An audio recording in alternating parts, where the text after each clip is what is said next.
हाँ तो दोस्तों, जेईई एडवांस एग्ज़ाम ओवर हो गया है और अब जल्दी जोसा काउंसलिंग भी स्टार्ट हो जाएगा। तो ये वीडियो जोसा काउंसलिंग के टाइम आपको जिन भी डॉक्यूमेंट्स का ज़रूरत पड़ने वाला है उसके ऊपर है। डिस्क्रिप्शन पे आपको डॉक्यूमेंट्स फॉर्मेट के लिंक मिल जाएंगे। तो चलिए शुरू करते हैं।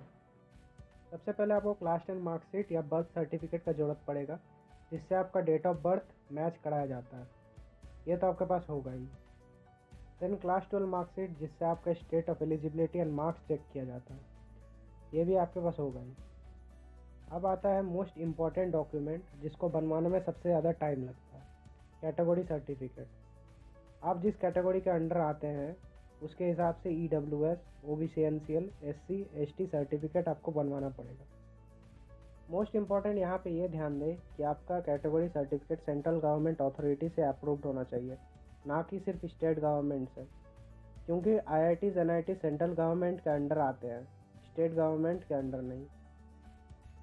साथ ही ये भी ध्यान में रखें कि अगर आपका सर्टिफिकेट पहले से बना हुआ है और 1 अप्रैल 2021 से पहले का है तो ये आपको फिर से बनवाना पड़ेगा, क्योंकि कैटेगरी सर्टिफिकेट का वैलिडिटी ओनली 1 ईयर का रहता है और 1 अप्रैल से न्यू ईयर में काउंट होता है।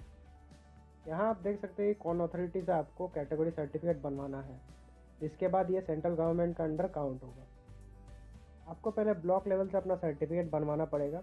ब्लॉक में आपको आय, आवासीय और जाति, इनकम, रेजिडेंशियल एंड कास्ट का फॉर्म भर के सबमिट करना होगा एंड वहीं से आपको ये तीनों सर्टिफिकेट मिल जाएगा।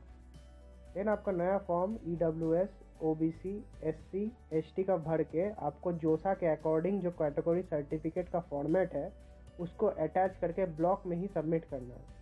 वहीं से आपको अपने कैटेगरी के अनुसार EWS, OBC, SC, ST certificate and category certificate का फॉर्मेट मिल जाएगा।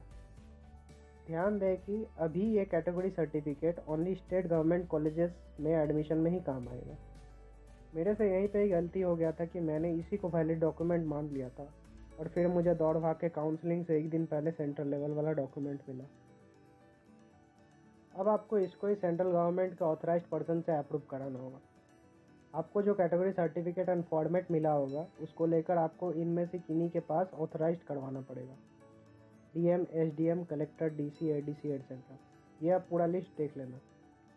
आपको देन फिर से नया EWS, OBC, NCL, SC, ST का फॉर्म इनमें से किसी के ऑफिस से लेकर फिल करके जो ब्लॉक से कैटेगरी सर्टिफिकेट एंड फॉर्मेट मिला था उनको अटैच करके आप इनमें से जिस भी ऑफिस से करवाना चाहते हैं उस ऑफिस में सबमिट करना होगा।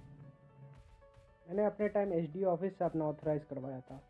यहीं से जो सर्टिफिकेट मिलेगा एंड जो कैटेगरी सर्टिफिकेट का फॉर्मेट मिलेगा, इसी से सेंट्रल गवर्नमेंट कॉलेजेस में एडमिशन ले सकते हैं। देन आपको मेडिकल सर्टिफिकेट का ज़रूरत पड़ेगा। इसका प्रिंट आउट निकलवा के आप कोई भी MBBS क्वालिफाइड डॉक्टर जो कि MCI से अप्रूव्ड हो, अपना registration number and seal number लगा सकते हैं, उनसे ये भरवा लें। ये बिल्कुल भी ज़रूरी नहीं है कि वो गवर्नमेंट हॉस्पिटल्स का ही डॉक्टर हो। अगर फॉरेन से हैं तो OCI, PIO, passport, citizen certificate का ज़रूरत पड़ेगा। नेक्स्ट आपको कैंसल्ड चेक या फोटोकॉपी ऑफ पासबुक या ऑनलाइन अकाउंट का स्क्रीनशॉट का ज़रूरत पड़ेगा। ज़रूरी नहीं कि आपका अपना बैंक अकाउंट देना है, आप अपने किसी भी रिलेटिव का भी दे सकते हैं। आपको जो भी रिफ़ंड जोसा या CSAP से मिलने का होगा वो इसी अकाउंट में मिल जाएगा। चेक पे आप नॉर्मली इसी वजह से कैंसल्ड लिख दें तो यही कैंसल्ड चेक हो जाएगा। अगर आपको जोसा काउंसलिंग का फुल प्रोसीजर के ऊपर वीडियो चाहिए या सीट एक्सेप्टेंस के दौरान मेरा एक्सपीरियंस जानना चाहते हैं तो ज़्यादा से ज़्यादा कमेंट करें। या अगर आपको डॉक्यूमेंट्स बनाने में कोई परेशानी आ रहा है या कोई डाउट है तो कमेंट सेक्शन में आप हमसे पूछ सकते हैं। Thank you.